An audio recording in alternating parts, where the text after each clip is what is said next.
Welcome bank माय channel reaction वाली मोहिनी के channel पे आप सभी का स्वागत है। सो गाइस मैं फिर से एक बहुत प्यारे से गाने में आपको लोगों के लिए रिएक्शन लेके आ गई हूँ और गाने में सिंगर हैं ओए नाम सुनते ही आपके तन बदन में आग लगने वाली है। पवन सिंह भैया, उन्हीं के गाने पे मैं रिएक्शन करने वाली हूँ जो कि अभी लेटेस्ट गाना है ये पुदीना। तो भी बहुत प्यारा सॉन्ग लेके आए हैं भैया, बहुत ही ज़्यादा अच्छा है। तो मैंने सोचा क्यों नहीं इस गाने को मैं आप लोगों के साथ सुनती हूँ और मेरी रिएक्शन देखिएगा कैसे लगी आपको वो भी बताइएगा। और पवन भैया सच में आप लेटेस्ट हो, सुपर पावर ऑफ पवन भैया। तो इतना प्यारा सॉन्ग भैया ने दिया है तो मैंने सोचा क्यों नहीं रिएक्शन कर दिया जाता है। तो चलिए ज़्यादा टाइम वेस्ट नहीं करते हैं, स्टार्ट करते हैं। गाइस एक रिक्वेस्ट आप लोगों से मेरी ये कि प्लीज़ चैनल को सब्सक्राइब कर दीजिए। आप लोग वीडियो देख लेते हैं पर चैनल को सब्सक्राइब नहीं करते, तो मेरी सबसे पहले बहुत ज़्यादा रिक्वेस्ट है, प्लीज़ चैनल को सब्सक्राइब कर दीजिए। आप लोगों का प्यार और सपोर्ट मुझे चाहिए, तो प्लीज़ आप लोग आप मेरी वीडियो को चैनल देख के लाइक और सब्सक्राइब करके दे सकते हैं। चलिए स्टार्ट करते हैं। बहुत सारी बातें हो गई आज तो ये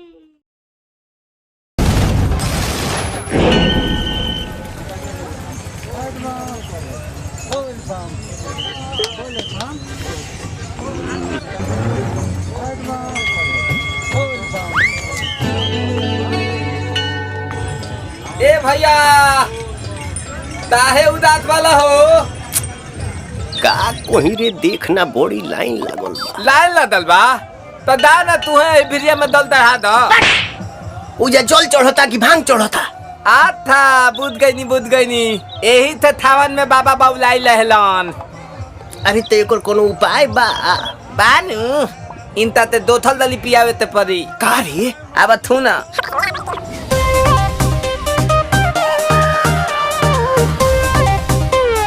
हर हर बम बम।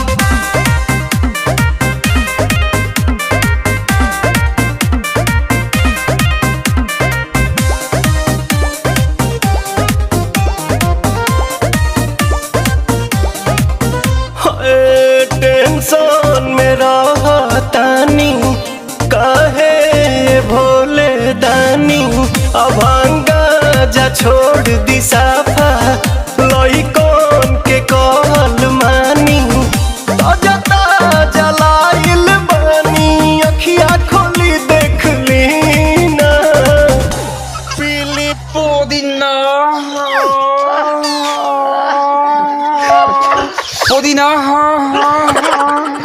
पीली पुदीना पीली पुदीना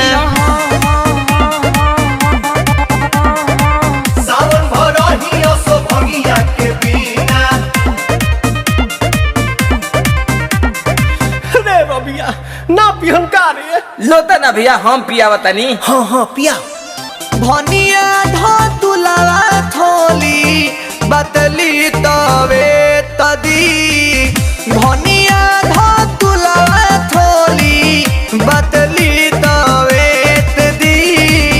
ए तबे लतालाई तली बाबा ए तलोते तदी।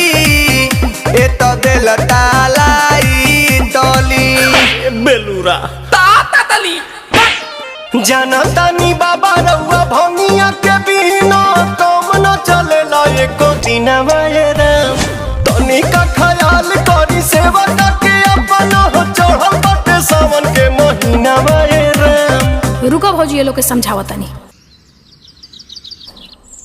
ले दादा अरे झूठो के भीड़ बाड़ा कइले हो, सभे के बाड़ा झुरइले हो। झूठो के भीड़ बाड़ा कइले हो, सभे के बाड़ा झुरइले हो। तोहर बिगड़ल काम बन जाई छन भर में। बाबा के शहर में जादेव घर में, बाबा के शहर में जादेव घर में, बाबा के शहर में। ये बतिया ढंग से ना बोल तू। जाना जल्दी। गाना तो सच में सुपर डुपर था। प्रियंका सिंह की जब एंट्री हुई तो बड़ा अच्छा लगा। मतलब होता है ना कि मस्त धमाल, और मेन टाइम पे उन्होंने जो एंट्री मारी है गाने में एकदम सुपर डुपर लगी, मस्त लगा। पवन भाई आप तो हो ही सुपरस्टार, इसमें बोलने वाली की ज़रूरत नहीं है। आप तो नो डाउट बहुत ही प्यारा सॉन्ग है, बहुत ही ज़्यादा अच्छा सॉन्ग है। अभी तक तो भगवान जी भांग पी रहे थे, बट अब पुदीना भी पियेंगे तो मतलब भोले बाबा को भी नई नई चीज़ें को खाने को मिल रही है। और आपको ये सॉन्ग कैसा लगा और ये मेरे रिएक्शन कैसे लगे आप प्लीज़ मुझे कमेंट करके बता सकते हैं।